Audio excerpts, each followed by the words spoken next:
મિત્રો, તમારું મારી ચેનલમાં સ્વાગત છે। આજે આપણે ધોરણ 5 વિષય ગણિત પાઠ 10 10મો અને 16મો ભાગનો વિડીયો ભાગ 2 નો અભ્યાસ કરીશું। સેન્ટીમીટર અને મીટરના ભાગ 16મો અને 10મો બરાબર। 1 સેન્ટીમીટરનો 10મો ભાગ એટલે 1 મિમી થાય બરાબર। મિલીમીટર, જેને આપણે ટૂંકમાં સેન્ટીમીટરને સેમી લખીએ તેમ મિલીમીટરને મીમી લખાશે। તો હવે આપણે ભણ્યા હતા ત્યાંથી આગળ ભણવાની શરૂઆત કરીએ। બીજું છે પ્રશ્ન, ભીંડો આપ્યો છે અને તેની લંબાઈ આપી છે। ભીંડાની લંબાઈ કેટલી છે તે આપણે લખવાની છે। તો અહીંથી સેન્ટીમીટર માપવાનું છે, તો અહીં સુધી માપવાનું છે। આ ભીંડાની લંબાઈ 8 સેન્ટીમીટર અને 3 મિલીમીટર છે, જેને આપણે 8.3 સેન્ટીમીટર પણ લખી શકીએ। શું છે બાળ મિત્રો? 8 સેન્ટીમીટર છે અને 3 મિલીમીટર છે, જેને આપણે 8.3 સેમીમાં પણ લખી શકીએ પોઈન્ટમાં।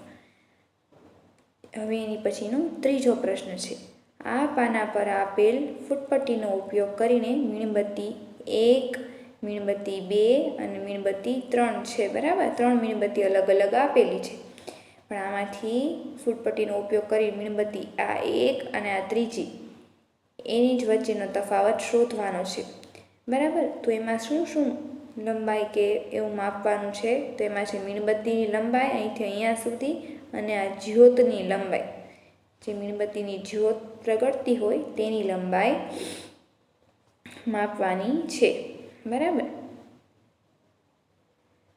જ્યોત 1, જ્યોત 2, મીણબત્તી 1, મીણબત્તી 2 એ રીતે 3નું લંબાઈમાં અને સેન્ટીમીટરમાં માપ લખવાનું છે અને એ પછી તફાવત લખવાનું છે ત્રણેયનું, અને તફાવત પહેલીનો અને ત્રીજીનો શોધવાનો છે। તો ચાલો જોઈએ।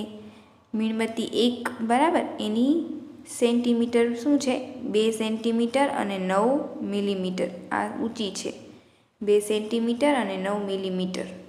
અને એને સેમીમાં લખવું હોય તો 2 પોઈન્ટ, એમાં તો પોઈન્ટમાં આવશે અને પછી સેમી લાગશે 2.9 સેન્ટીમીટર। હવે જ્યોત 1, પેલા મીણબત્તીની જ્યોત આપેલી છે, જ્યોત 1 સેમી અને 3 સેમી, 3 મિલીમીટર એટલે એને 1.3 સેન્ટીમીટર કહીશું। હવે મીણબત્તી 2 બરાબર, હવે એની અહીંથી અહીંયા સુધીની લંબાઈ 4 સેન્ટીમીટર અને 9 મિલીમીટર, જેને આપણે સેમીમાં લખવું હોય તો 4.9 સેન્ટીમીટર કહીશું। જ્યોત 2 ની લંબાઈ માપીશું તો 1 સેન્ટીમીટર અને 7 મિલીમીટર આવી, જેને સેમીમાં આપણે 1.7 સેન્ટીમીટર કહીશું।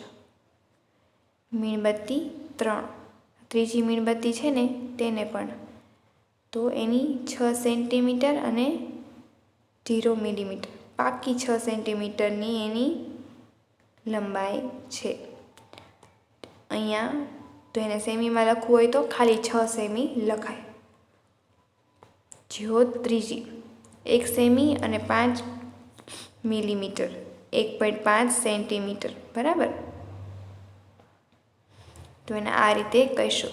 હવે તેનો તફાવત મીણબત્તી 1 અને મીણબત્તી 3 વચ્ચે લંબાઈનો તફાવત આપણે જોઈએ, એમાં લંબાઈ જોશું અને જ્યોતની લંબાઈ તે જોઈશું।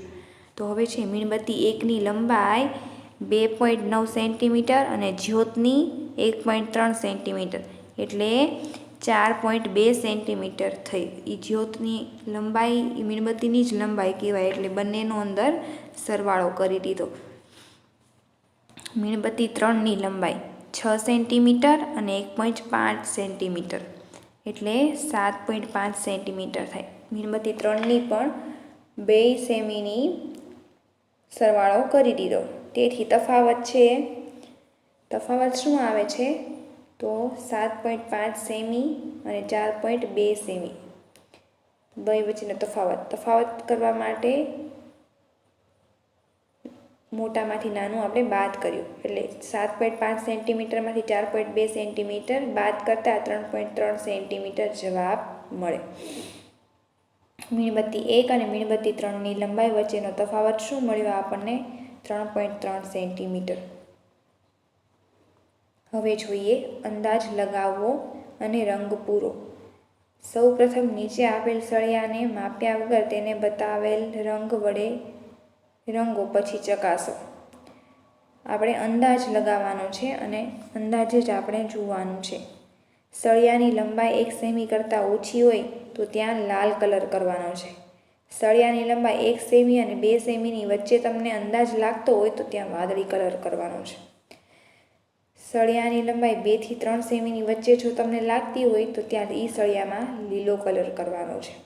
અને સળિયાની લંબાઈ જો 3 થી 4 સેમીની વચ્ચે જો તમને લાગતી હોય તો ત્યાં નારંગી કલર કરવાનો છે. તો બાળમિત્રો, આ તમારે તમારી જાતે અંદાજ લગાવ્યા પછી કરવાનું છે. એટલે અહીં શું થશે કે જે સૌથી નાનું છે ત્યાં લાલ કલર આવશે, એનાથી મોટામાં વાદળી, એનાથી મોટામાં લીલો અને સૌથી મોટા જે સળિયા છે એમાં નારંગી કલર આવશે. બરાબર? તો તમારે તમારી જાતે આ અભ્યાસ કરવાનો છે.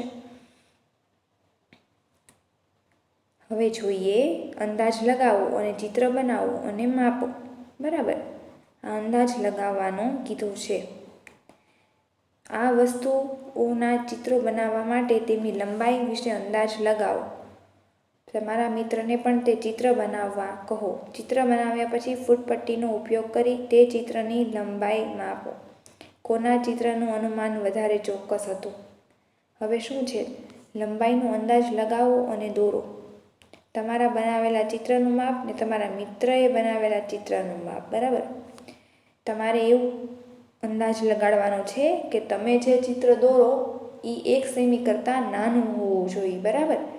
તમે એવો અંદાજ લગાડ્યો તો તમે પહેલાં શું અંદાજ લગાડ્યો કે પહેલું ચિત્ર એવું દોરશું કે 1 સેન્ટીમીટર કરતાં ઓછી લંબાઈ ધરાવતી કીડી દોરશું. શું દોરશું? કીડી. હવે તમે પણ કીડી દોરી અને તમારા મિત્રએ પણ કીડી દોરી. બરાબર? પણ એ બંનેનું માપ કેવું આવવું જોઈએ? 1 સેન્ટીમીટર કરતાં ઓછું.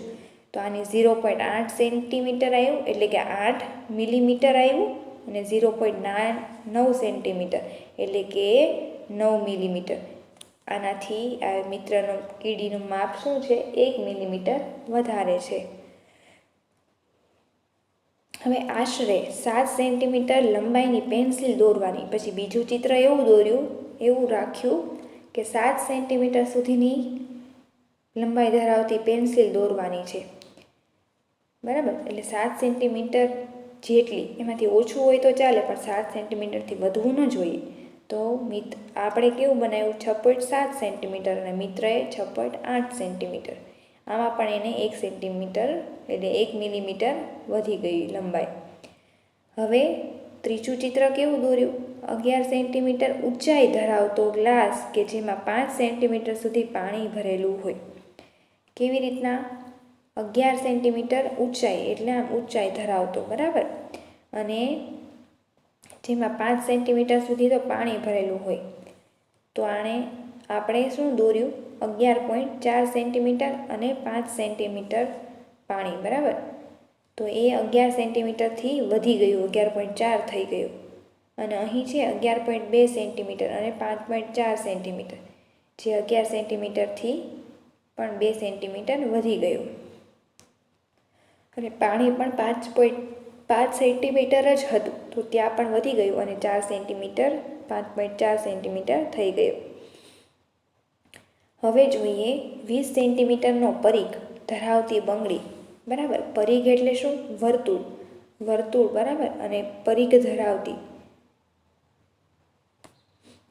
તો એટલે આખી જે ગોળાઈનું માપ હોય ને એ એનું 20 સેન્ટીમીટરનું હોય. આ રીતની બંગડી કરવાની હતી. તો એ કેટલા સેન્ટીમીટરની થઈ? 19.3 સેન્ટીમીટરની થઈ.